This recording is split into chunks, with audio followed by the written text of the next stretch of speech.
তাহলে আমরা আজকের আলোচনার বিষয় ছিল কি, যে হেফজখানা ছাত্ররা কেন পালিয়ে যায়।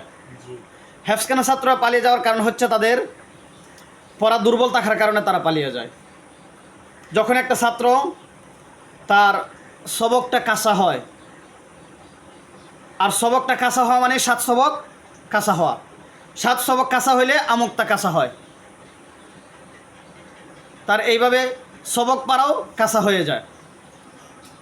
সবক 7 সবক আমুকটা সবকের পাড়া যদি কাঁচা হয়, তখন এই ছাত্র মনটা আস্তে আস্তে ভেঙে যায়। তখন সে মাদ্রাসা থেকে চলে যাওয়ার শুধু বাহানা খুঁজে।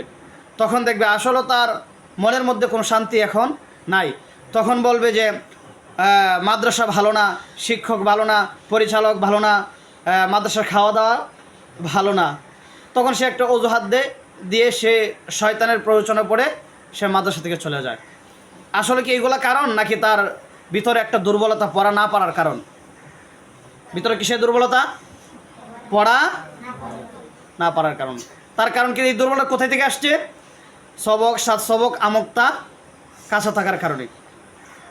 একটা ছাত্র যদি ভালোভাবে সে সবকটা ইয়াদ করতে পারে, সবক যদি ইয়াদ হয় তাহলে 7 সবক ইয়াদ হবে, 7 সবক ইয়াদ হলে আমুকতা ইয়াদ হবে।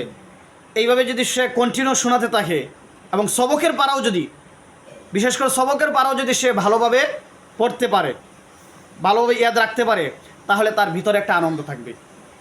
তখন সে বলবে, আরে আমি পালাবো কেন, আমি তো পড়া পারি, তাহলে আমি কেন পালাবো? আমার তো পালাবার কোনো প্রশ্নই আসে না, কারণ আমি যেহেতু পড়া পারি। তো পালিয়ে যায় তারাই যারা সবক 7 সবক আমুকতা ইয়াদের ক্ষেত্রে খুব দুর্বল। বিশেষ করে এখানে আপনাদের কি হেফজখানা, আপনারা হেফজ যারা পড়েন, হেফজখানার যারা ছাত্র আছেন, তারা বিশেষ করে একটা সবক ভালোভাবে হতে হবে, বিনা লুকমা সবকটা শোনাতে হবে।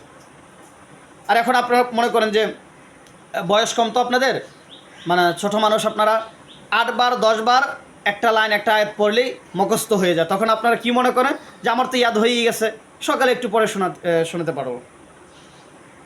তখন দেখা যায় যে সকালে হুজুর বলল যে তোমরা সবক নিয়ে আসো। তখন আপনি বলবেন যে হুজুর আরেকটু পরে নিয়ে আসতেছি, আরেকটু দেখতেছি। কেন? ওই যে রাত্রে আপনার 8 বার 10 বার পড়ছিলেন, মনে করছেন যে মুখস্থ হয়ে গেছে। আর এই মুখস্থটা আপনাদের সাময়িক সময়ের জন্য থাকবে, কিন্তু আপনারা যদি পড়েন যে একটা লাইন বা একটা আয়াত কমসে কম 40 থেকে 50 থেকে 60 বার যদি পড়েন, একটা আয়াত অথবা একটা লাইন যদি আপনারা 40 থেকে 50 অথবা 60 বার পড়েন, তাহলে বেশি একটা সময় লাগবে না, আর দেখবেন সবকটা ভালোভাবে ইয়াদ হয়ে যাবে।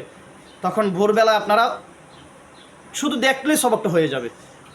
তার মানে আপনাদের যখন আপনারা সবকটা শিখেন, তখন আপনাদের যে সবকটা ভালোভাবে পড়তে হবে। একটা লাইন হোক বা একটা আয়াত আপনার কমসে কম কতবার? 40 থেকে 50 থেকে কতবার?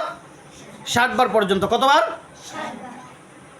60 বার যদি আপনারা পড়েন, তাহলে দেখবেন আর সবকের কোনো সমস্যা থাকবে না। আর এই মেইন কারণ হচ্ছে, ছাত্র পালিয়ে যাওয়ার মেইন কারণ হচ্ছে তাদের সবক ভালোভাবে ইয়াদ হয় না। আর আপনাদেরকে দেখা যায় প্রায় সময় আপনারা ক্লাসে বসে এদিক সেদিক তাকিয়ে থাকেন।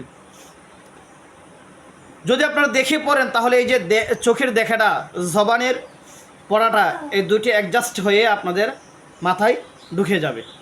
তখন দেখবেন আপনি তিলাওয়াত করলে আপনার চোখে ভাসতে থাকবে। আপনি একটা আয়াত তিলাওয়াত করতেছেন, তখন আর দেখবেন আপনার এই চোখে ভাসতে থাকবে আপনি কোথায় পড়তেছেন, কী পড়তেছেন, এটা আপনার চোখে ভাসবে। তাহলে ক্লাসের সময় বিশেষ করে এদিক সেদিক তাকানো যাবে না, আর সময় নষ্ট করা যাবে না। কথা বুঝতে পেরেছেন? তাহলে এইগুলা কিসের কারণ? একটা ছাত্র পালিয়ে যাওয়ার কারণ কি?